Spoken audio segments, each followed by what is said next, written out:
Alright, so today we're going to be looking at 6 events that laid the groundwork for the Vietnam War. Now, Monday we talk about the Soviet Union and how they got into Afghanistan, and eventually that went into a 10-year quagmire that became their Vietnam. Now, today we're going to be looking at the OG, the original 1960s, the iconic Vietnam War. So, whenever a country says they had their Vietnam, this is the Vietnam to end all Vietnams. Even Vietnam's Vietnam, which was the invasion of Cambodia, was not this Vietnam. So anyway, we're going to be looking at number 1, the collapse of French Indochina and the rise of Ho Chi Minh.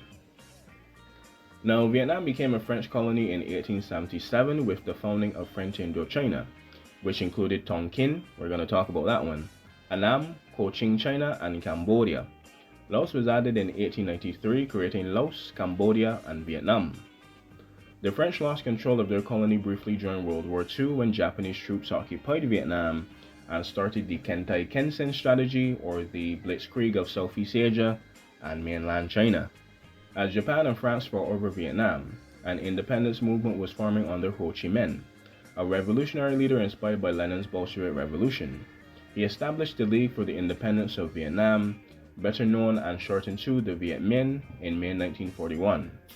Ho Chi Minh declared Vietnam's independence from France on the 2nd of September 1945, just hours after Japan surrendered in World War II after the bombing of Hiroshima and Nagasaki and the Soviet Blitzkrieg themselves into Japanese Manchukuo or Manchuria.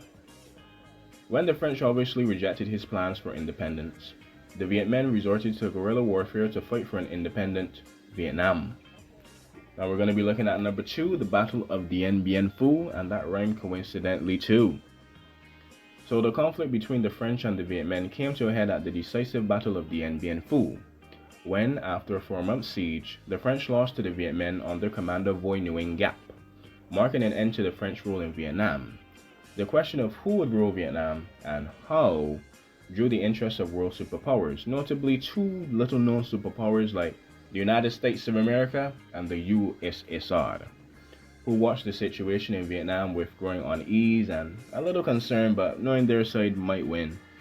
So number 3, we're going to be looking at the 1954 Geneva Accords, which divides Vietnam literally. Now, the Geneva Accords were signed in July of 1954 and split Vietnam at the 17th parallel. North Vietnam would be ruled by Ho Chi Minh's communist government in the north in Hanoi, and the South Vietnam would be ruled by Emperor Bao Dai with the capital of Saigon. An election was scheduled in 2 years to unify Vietnam, but the United States, fearful of a national election would lead to a communist rule, rather through coercion or actual popularity, ensured it never took place. The temporary division of the country at the 17th parallel into 2 ideologically opposed states meant that the civil conflict in Vietnam would collide full-scale with the East-West rivalry, said Lien Han Thi Nguyen, Dorothy Borg Associate Professor in the History of the United States and East Asia at Columbia University. So, rolls right off the tongue. Alright, so number 4, we're going to be looking at the elephant in the room, the Cold War. So Vietnam was divided during the Cold War when tensions between the United States and the Soviet Union were at an all-time high. Mao Zedong proclaimed the creation of the People's Republic of China in 1949, and in January 1950, China joined with the Soviet Union to formally recognize the Communist Democratic Republic of Vietnam, or North Vietnam. During the Cold War, the United States participated in a policy of containment. President Harry S. Truman's Truman Doctrine pledged political, military, and economic assistance to democratic nations facing threats from communist forces or communist dictatorships. And this would slowly evolve into any pretty much far-right dictator that hated communism. So anybody could get them. And even some dictators that were anti-communist actually kind of went left a little later when they didn't get enough money. Now his successor, President Dwight D. Eisenhower, put forth the domino theory that a communist victory in Vietnam would create a domino effect in Southeast Asia, and therefore must be prevented at all costs. The Vietnam War was at once a war to reconcile issues of European imperialism in a new post-colonial space, a war between Marxism-Leninism and democratic capitalism, and a war between Vietnamese parties, said Nguyen. Alright, so number 5, the most underrated part and the most interesting part of Vietnam, the instability of the South and the overthrow of Ngo Dinh Diem. You remember that Emperor Bao Dai guy, right? So Emperor Bao Dai was succeeded by Catholic nationalist Ngo Dinh Diem.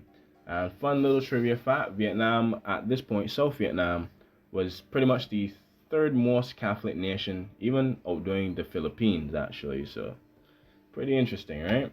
Other than that, it was Italy and obviously technically the Vatican City if you want to do that. His strong anti-communist stance was popular with the Americans who helped him to rise to power. But Diem's preferential treatment to the Catholic minority led to protests throughout South Vietnam. In May 1963, 8 Buddhist protesters were killed by government officials and forces in Hue. In response, Buddhist monk Thich Thanh Duc, or Thiek Thanh Duc, set himself on fire in the middle of a busy Saigon intersection. Other monks began to immolate themselves in public in what became known as the Buddha Crisis, or Buddhist Crisis. The United States lost confidence in Diem's ability to lead and how all this was spiraling out of control, so yeah.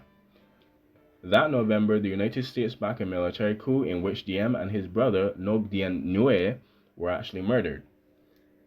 Very eerily, the United States President John F. Kennedy would actually be assassinated 3 weeks later as well.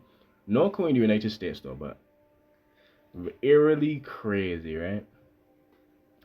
The coup was followed by a chaotic succession and successors of 12 different governments of South Vietnam between 1963 and 1965, and as the war dragged on, it didn't really get worse, but especially in the last 2 or 3 years, it got back up to those 1963 to 1965 numbers. Now today we're going to be looking at pretty much the easiest one of them all.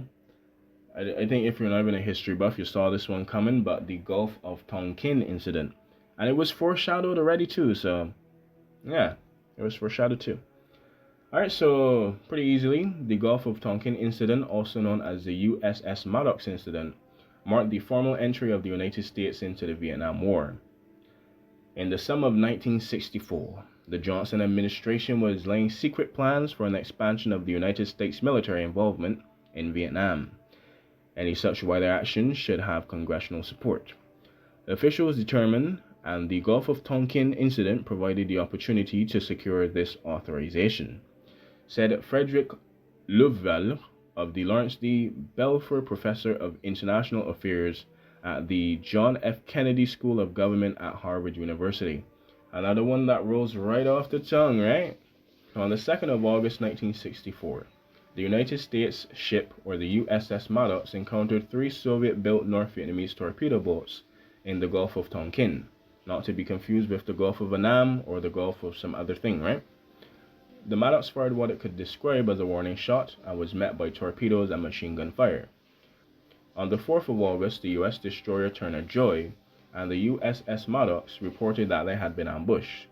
Though the Turner Joy accounts has since been called into question by historians, and even the Gulf of Tonkin incident is widely discredited and disproven, literally being said that they were looking for any valid action, even how small, to get into Vietnam. But with that being said, I hope you enjoyed.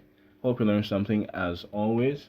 And with that being said, yeah, that's pretty much time. So hope you enjoyed and hope you learn about the granddaddy of Vietnam. Because actually, another fun fact, the North Vietnamese Civil War was to be called the Vietnam War, like how you would say the Soviets Vietnam, or like I hinted, the Vietnam's Vietnam. Yeah, they invaded Cambodia and was there for like 10 years.